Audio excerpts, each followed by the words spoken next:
বিয়ে সাহেব, আসতে তো আপনার কোনো সমস্যা হয় নাই, আর এত দেরি হলেন কে? আর আপনার এই অবস্থা কে? মনে হইতেছে সোরামত থেকে উঠে আসলেন। আরে বিআই সাহেব, ওই যে আইসপেরে নিছিলাম বারাসি, এই মুহূর্তে বাড়িতে একটা বান্দর গরু আছে, ছুটিয়া দিছে দৌড়, এই গরু তারা তারা দৌড়িয়া বাড়ির বাইন্দে থুইয়া আসতে দেরি হয়। যাই হোক বিআই সাহেব, এমনিতে দেরি হয়ে গেছে, যান আপনার মেয়েটা নিয়ে আসেন, আমরা কথাবার্তা শুরু করে দিই। মেয়ে নেশো মানে? আরে বিয়ে সাহেব, মেয়ে তো আপনার সামনে বসে আছে। হুমন্দি কয় গিরা আব্বা এইটা মিয়া।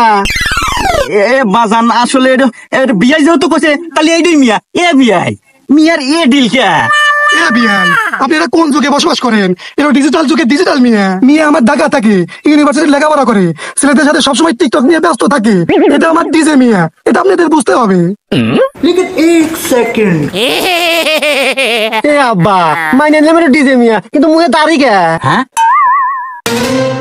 ও ওই যে বাদাম ঢাকা শহরে ছেলেদের সাথে টিকটক নিয়ে ব্যস্ত থাকে না, ওই গসাত গসাত মনে হয় ওর উঠে গেছে। সমস্যা নাই, বাদ নিয়ে তো চাইছে নিশানি। না বা আমি দাঁড়িয়ে এলাম মিয়া, বিয়ার মুনা বাদাম আসতে পারো কি করছ? আচ্ছা বিআই, তাহলে আমরা কথাবার্তা এখন আগে। হ্যাঁ কাকা ঠিকই কইছে, শুভ কামে দেরি করতে নাই। তাহলে তাই মিয়া কথাবার্তা শুরু করেন। হ্যাঁ বিয়ে সাহেব, আপনার কাছে যদি কোনো দেনা পাওনা থাকে তাহলে কোন? আরে বিআই সাহেব, দেনা পানা ওটা পরের বিষয়, আমরা কি মিয়া কিছু জিজ্ঞাসাবাদ করি। আমার আগে ছেলেকে কিছু জিজ্ঞাসাবাদ করার আছে। ওরে বাবা, এটা মিয়া না পারমানিক বোমারে? মিয়া হয় ছেলে জিজ্ঞেস করবার চাই, ইয়া যদি আমার বাড়িতে নেই রে আল্লাহ, আর যদি বাস্ট হয় আমিও শেষ, আমার সাওয়ালও শেষ।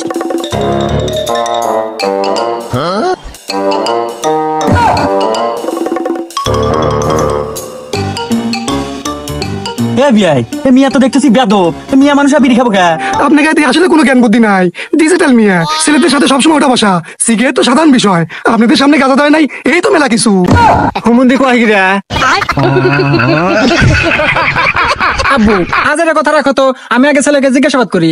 আঙ্কেল, আপনার ছেলে কি ঠিকঠাক ভাবে রান্না করতে পারে? রান্নাবাড়ি করবে পারবো মানে? রান্নাবাড়ি করবে পারবো না? এটা কি আমার মেয়ে নাকি? এটা আমার ছেলে। ছেলে রান্না বাড়ি করতে পারে না? এ আবার কেমন ছেলে? এই ছেলে, তুমি কি কাপড় চোপড় ধুতে পারো? কাপড় চোপড় ধুতে পারবো মানে? আমার নিজেরই কাপড় চোপড় ধুতে 2 মাস হলো। নোংরা বাবা, আমার জন্য কেমন ছেলে আনছো সাল? বর্তমান ডিজিটাল যুগ কেউ বোঝে না। না না বাবা, এই ছেলে আমার চলবে না, একে আমি বিয়ে করতে পারবো না। আরে মামুনি, টেনশন করিস না, ছেলেকে দেখে মনে হইতেছে হাবা গোবা ভেতু, তোর কথা মতো উঠতো আর বসতু, ওই বাড়ির যায়া তোর মতো করে ঘুরে নিস। আচ্ছা বাবা, আমি দেখতেছি। আঙ্কেল, আপনার ছেলের তো কোনো যোগ্যতাই নাই, তারপরেও আমি তাকে বিয়ে করতে পারি, কিন্তু আমার কিছু শর্ত আছে। আবার তোমার শর্তও আছে? আচ্ছা মামুনি, দেখি বলো তোমার কি শর্ত আছে। 1 নম্বর শর্ত, আপনার ছেলেকে রান্না বান্না ঠিকঠাক ভাবে শিখতে হবে। শর্ত নাম্বার 2, আপনার ছেলেকে ভালোভাবে কাপড় চোপড় কাচা শিখতে হবে। আর জানেনই তো আমি টিকটক করি, আপনার ছেলেকে খুব ভালোভাবে ক্যামেরা ধরাটা শিখতে হবে। আমার কোনো কথাই অবাধ্য হওয়া যাবে না, আমাকে খাইয়ে দিতে হবে, ঘুরতে নিতে হবে, আমাকে ভালো হবে, আমাকে সবকিছু করে দিতে হবে, আমাকে কাপড় পরে দিতে হবে,